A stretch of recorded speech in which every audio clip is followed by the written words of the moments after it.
परमात्मा श्री राधा कृष्ण के चरणारविंदों में शतकोटि नमन। मित्रों को, जिज्ञासुओं को, धर्म प्रेमियों को, ज्योतिष विज्ञान प्रेमियों को हर हर महादेव, बम बम भोले, नमः शिवाय।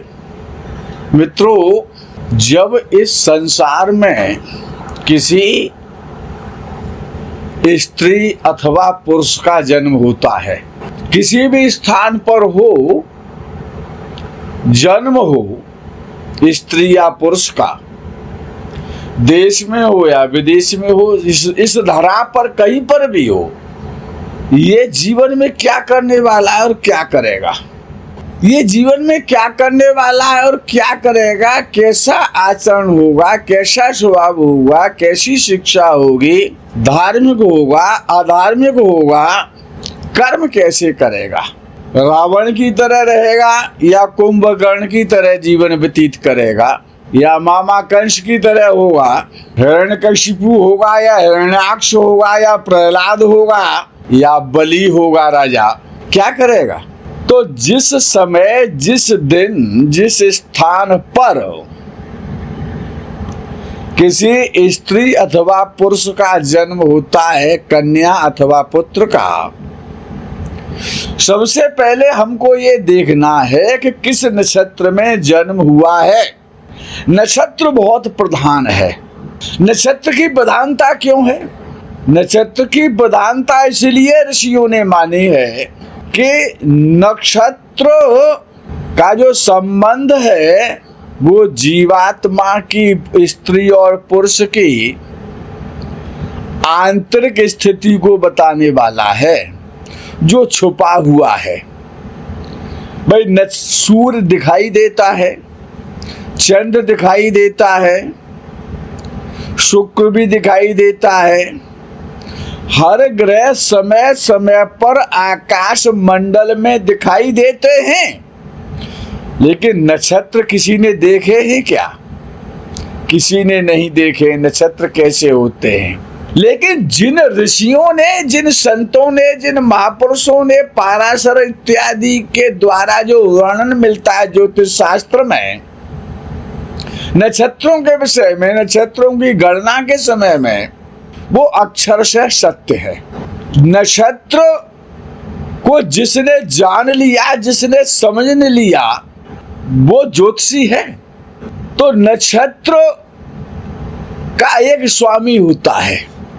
जैसे कि अश्विनी नक्षत्र का स्वामी केतु है, पुनर्वसु नक्षत्र का स्वामी बृहस्पति है, पुष्य नक्षत्र का स्वामी शनि है। तो हर नक्षत्र का कोई न कोई ग्रह स्वामी है। और वो ग्रह क्या है? नक्षत्र कोई काम नहीं करता, याद रखना। नक्षत्र लॉर्ड काम करता है हमेशा। जो नक्षत्र का जो स्वामी है वो करता है, करने वाला है। जो भी करेगा वही करेगा, नक्षत्र कुछ नहीं करेगा। लेकिन नक्षत्र बहुत महत्वपूर्ण है। अगर किसी, अब नक्षत्र का जो लॉर्ड होता है वही जन्म महादशा का स्वामी होता है।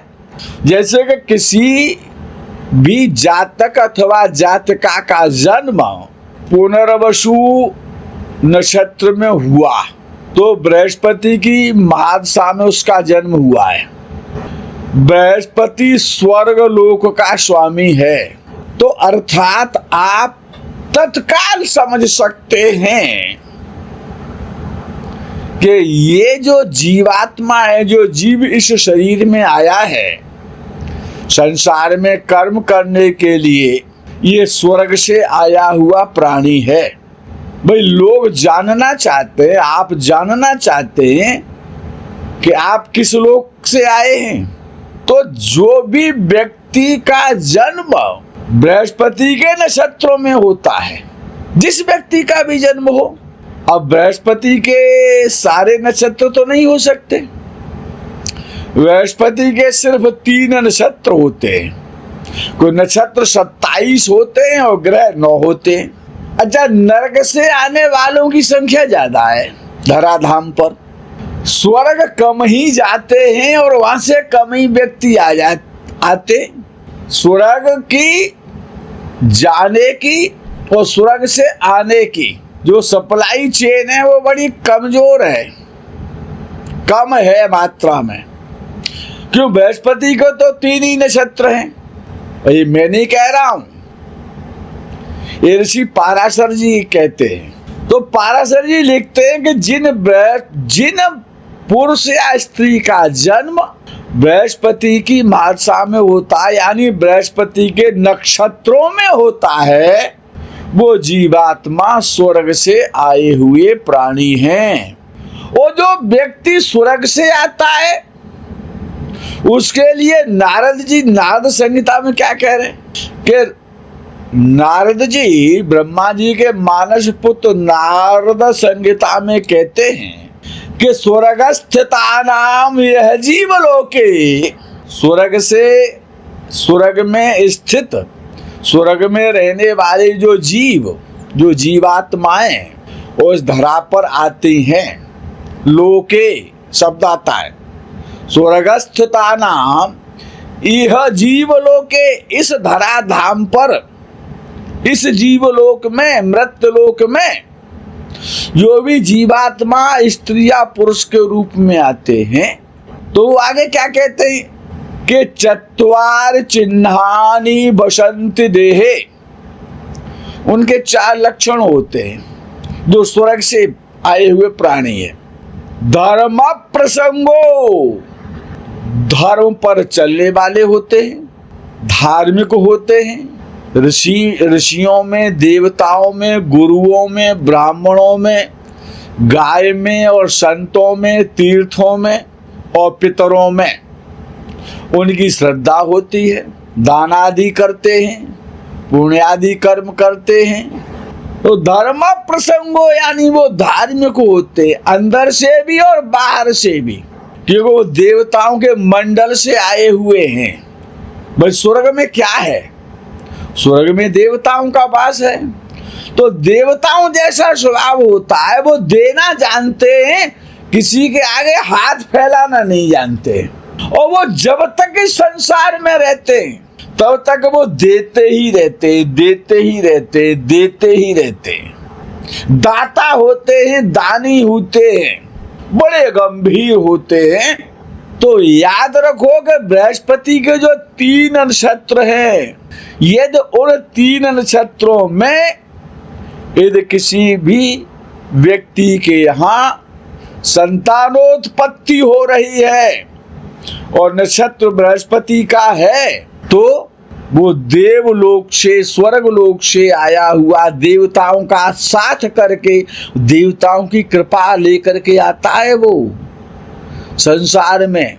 तो वो देता ही देता है, उसको देवताओं के आशीर्वाद से, देवताओं की कृपा से इस संसार में सब कुछ प्राप्त सरलता से, सहजता के साथ होता रहता है और वो देता ही रहता है।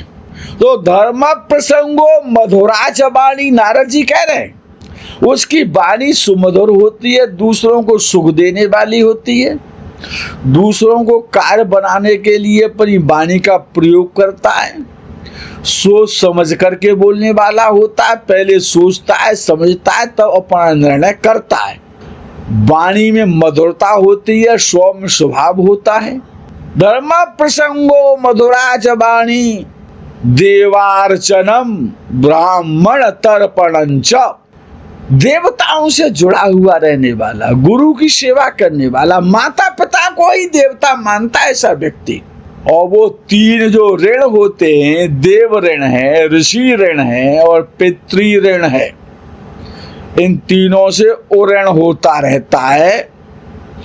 माता पिता की सेवा करता है, माता पिता का आज्ञाकारी होता है। इसीलिए देखने में ऐसा आता है संसार सागर में कि इस प्रकार के लोग बहुत कम होते हैं, क्यों? नक्षत्र तो 3 ही है। तो जिन उन बृहस्पति के 3 नक्षत्रों में जिनका जन्म होगा वही तो स्वर्ग से आएंगे, सभी तो नहीं आ सकते। अच्छा, नरक से आने वालों की संख्या बहुत ज्यादा है। जो व्यक्ति नरक से आते हैं उनकी क्या पहचान करेंगे आप? क्या ये बालक जो है जिसका जन्म हुआ है, वो भले ही आपका पुत्र है अथवा कन्या है, किसी का भी बालक है, किसी भी नक्षत्र में जन्म होता है, तो ये राहु और शनि के नक्षत्र में जन्म हो गया। ये दोनों ग्रह बड़े महान हैं ज्योतिष शास्त्र में, और राहु तो ज्यादा ही कुछ महान है। तो जब इन नक्षत्रों में जो राहु के 3 नक्षत्र हैं और शनि के जो 3 नक्षत्र हैं और 6 नक्षत्र हो गई, अब इन 6 नक्षत्रों में जिनका जन्म होता है वो तो नरक से ही आएंगे ना। कहते हैं कि पुष्य नक्षत्र में जिनका जन्म होता है, पुष्य नक्षत्र बड़ा बली नक्षत्र है, तो इसीलिए शनि भी बली है ना। ग्रहों में सबसे बलशाली सबसे बड़ा ग्रह है भाई शनि, तो इसलिए वो नक्षत्र का जो स्वामी है वो भी बहुत बली है। जो नक्षत्र लॉर्ड है उसी प्रकाश का स्वामी होगा। भाई ये गांव की कहावत है, हम सुना करते थे बचपन में कि जैसे जाके नदी नवाले वैसे वहाँ के वरका, और जैसे जाके मात पिताएं वैसे वहाँ के लड़का। तो अर्थात जैसा नक्षत्र होगा वैसा ही तो स्वामी होगा। तो और यदि इसमें भी बढ़ोतरी हो जाती है, जैसे मंगल है, केतु है, अब एक तो महादशा का स्वामी होता है जो जिस नक्षत्र में, ये बड़ा इंपॉर्टेंट विषय है, समझने वाला विषय, इसको समझिए कि जिस नक्षत्र में जन्म हुआ वो तो महादशा का स्वामी बन गया, लेकिन उसमें एक सबलॉर्ड भी तो होता है अंतरदशा का स्वामी। जब महादशा होगी तो अंतरदशा भी होगी, और जब नक्षत्र होगा तो उपनक्षत्र भी होगा उसका। यदि भाई किसी का जन्म सूर्य की महादशा में हुआ और उसका सबलॉर्ड राहु या शनि हो गया तो वो भी तो नरक से ही आएगा, स्वर्ग से थोड़ी आ रहा है।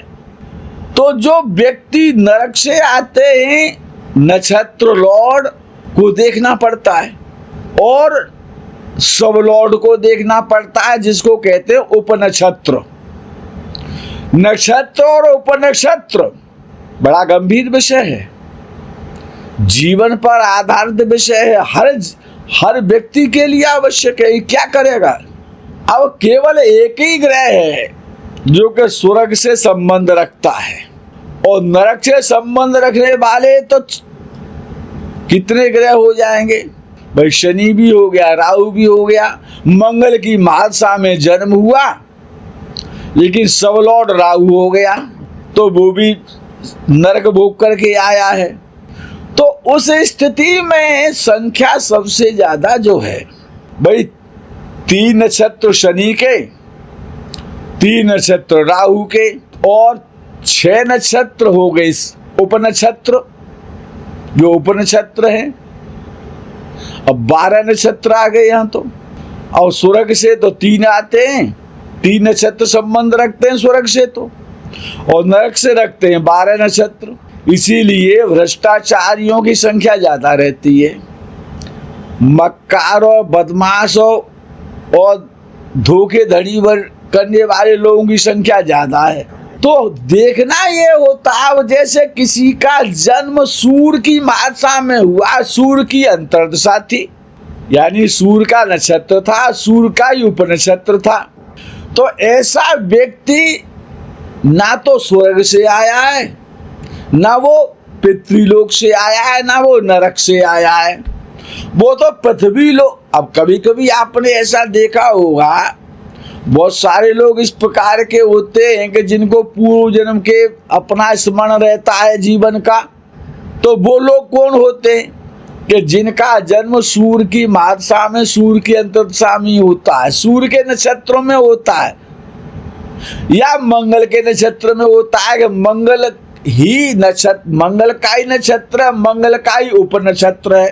तो सूर्य मंगल जो है वो पृथ्वी लोक पर शासन करते हैं, अर्थात सूर्य और मंगल के नक्षत्रों में जिनका जन्म होता है वो पृथ्वी लोक से ही पृथ्वी लोक पर आते हैं, वो किसी अन्य लोक में से नहीं आए। वो जीवात्मा, अर्थात वो जो जीवात्मा है वो पृथ्वी लोक की जीवात्मा है, पृथ्वी लोक पर ही उसने वास किया है।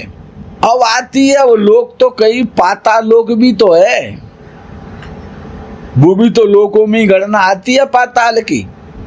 भले ही वो अंतिम लोक है, 7वां लोक, 14वां लोक कहते हैं, 14वां लोक पाताल लोक है। अब किसी का जन्म बुध के नक्षत्र में हुआ है, भाई बुध के भी 3 नक्षत्र हैं, तो यदि किसी का जन्म बुध के नक्षत्रों में हुआ है तो वो जीवात्मा, वो स्त्री अथवा पुरुष है, वो पाताल लोक से आया है। न वो स्वर्ग से आया है, न वो नरक से आया है, न वो पृथ्वी लोक से आया है। जो पाताल लोक में जो जीवात्माएं थे उनमें से वो निकल करके आया है, उसका ट्रांसफर हुआ पृथ्वी लोक के लिए जीवात्मा का। तो जिनका जन्म गुरु के नक्षत्र में होता है वो स्वर्ग से आते हैं। अच्छा, जिनका जन्म शुक्र और चंद्र के नक्षत्र में होगा तब क्या होगा? जो लोग शुक्र के नक्षत्र में, शुक्र के 3 नक्षत्र हैं और 3 ही चंद्र के हैं, तो जो जिनका जन्म शुक्र और चंद्र के नक्षत्रों में होता है, तो जो शुक्र और चंद्र के नक्षत्र हैं, यानी कि जन्म समय शुक्र और चंद्र की दशा जिन पर थी, जिनका जन्म शुक्र और चंद्र के नक्षत्रों में हुआ, वो आए पितृलोक से। और जो लोग पितृलोक से आते हैं वो भी बड़े धर्मात्मा होते हैं, बहुत दानी होते हैं, परोपकारी होते हैं, समाज सेवी होते हैं, सोशल होते हैं। देवलोक के बाद अच्छाई में, शुभता में और पितृलोक का ही नंबर है, क्यों देवलोक के बगल में ही पितृलोक है, ऐसा व्यास जी ने कहा है। तो जो प्राणी, जो जीवात्मा पितृलोक से आते हैं, अर्थात पितृलोक से कौन आते हैं? कि जिनका जन्म चंद्र के नक्षत्र में या शुक्र के नक्षत्र में होता है, वो भी दयालु होते हैं, धार्मिक होते हैं, भाग्यशाली होते हैं, सरल होते हैं, सहज होते हैं, माता पिता की भक्ति करने वाले होते हैं, संसार में ऐश्वर्यशाली होते हैं, सुखी होते हैं, समस्त प्रकार के सुखों को भोगते हैं, धर्म पर चलने वाले होते हैं। तो जो लोग चंद्र शुक्र के नक्षत्र में जिनका जन्म होता है और बृहस्पति के नक्षत्रों में जिनका जन्म होता है, याद रखने लायक पॉइंट है कि 3 नक्षत्र शुक्र के, 3 नक्षत्र चंद्र के और 3 नक्षत्र बृहस्पति के। अगर इन 9 नक्षत्रों में किसी के यहाँ पर भी, याद रखना, किसी भी जातक अथवा जातिका का जन्म हुआ है तो वो भाग्यशाली है, संसार के समस्त सुखों को भोगेगा, धर्मादि कृत्य करेगा और अच्छे कार्य करने वाला होगा, जीवन में उन्नति करने वाला होगा, अच्छी शिक्षा होगी, अच्छा जीवन होगा, स्वास्थ्य अच्छा होगा, सब कुछ जीवन में अच्छा अच्छा घटित रहेगा। और जो लोग जिनका जन्म सूर्य के नक्षत्रों में, मंगल के नक्षत्रों में, राहु के नक्षत्रों में, शनि के नक्षत्र में और केतु महाराज के नक्षत्र में जिनका भी जन्म होता है, वो, हम ये तो नहीं कहेंगे कि वो लोग खराब होते हैं, हम ऐसा कुछ भी नहीं कह रहे हैं, ना हम कर रहे हैं, ना हम कुछ करने वाले हैं, हम केवल ज्योतिष की बात कर रहे हैं। ये वीडियो जो बनते हैं वो आप सभी के लिए हैं, इसीलिए इनमें आपको बुरा नहीं मानना चाहिए। ये ज्ञान का विषय है, भविष्य का विषय है, जीवन का विषय है। इसीलिए हमेशा याद रखिए, यदि आपको दोस्ती करनी है, आपको मित्रता करनी है, आपको विवाह करना है, आपको अपना जीवन साथी किसी को बनाना है, तो याद कर लो कि जिसका जन्म शुक्र चंद्र और बृहस्पति के नक्षत्र में हो वो सरल होगा, सहज होगा, धार्मिक होगा, बुद्धिमान होगा, अच्छे कार्य करेगा, अच्छी सोच वाला होगा। तो मित्रों, बाकी जो नक्षत्र हैं अब ये तो केवल 9 नक्षत्र होते हैं, और 9 के बाद 27 में से 9 निकाल दो तो 18 वाले जो हैं, जिनका जो अन्य जो शेष नक्षत्र हैं, शनि, मंगल, राहु, केतु, ये जो नक्षत्र हैं, बुध की बात नहीं हो रही है अभी, इन नक्षत्रों में जिनका भी जन्म होता है, जो 15 नक्षत्र हैं, इन नक्षत्रों में जिनका जन्म होता है, वो प्रायः आप परीक्षा करें, आप देखें, अनुभव करें, जो भी ज्योतिषी हैं, कि जिनका जन्म शनि के नक्षत्र में हुआ, सूर्य के नक्षत्र में हुआ, मंगल के नक्षत्र में हुआ, वो कितने ही बड़े आदमी धनवान क्यों ना हो जाएं, लेकिन पर्दे के आगे कुछ होता है और पर्दे के पीछे कुछ चलता है। वो पापादि कर्मों में हमेशा लिप्त रहते हैं, गलत मार्गों पर चलने वाले होते हैं। लेकिन जिनका नक्षत्र बुध का होता है, बुध के जो नक्षत्र हैं, जो 3 नक्षत्र हैं, जिनका जन्म बुध के नक्षत्रों में होता है, तो अब आपको बुध को ये देखना है कि आपकी जन्म कुंडली में बुध किस स्थिति में है, वैसा ही उसका जीवन होगा। तो जन्म नक्षत्र का जो लॉर्ड है, जिस नक्षत्र में आपका जन्म हुआ, आपकी संतान का जन्म हुआ, आपके बेटे का जन्म हुआ, आपकी बेटी का जन्म हुआ है, आपके मित्र का जन्म हुआ है, आपके पिता का जन्म हुआ है, आपकी पत्नी का जन्म हुआ है, वो नक्षत्र सबसे ज्यादा महत्वपूर्ण है। अच्छा, नक्षत्र पर कोई ध्यान नहीं देता है, उसको अनदेखा साइड में करके और निकल जाते हैं। नक्षत्र बहुत महत्वपूर्ण है मित्रों। आज के इस प्रकरण में, इस वीडियो में यही विराम करते हैं, वीडियो बड़ा हो जाएगा। आगे के प्रकरण में आपको बहुत सारी जानकारियां प्राप्त होंगी, तब तक के लिए इंतजार करें। हर हर महादेव, बम बम भोले, नमः शिवाय, जय गौ माता की।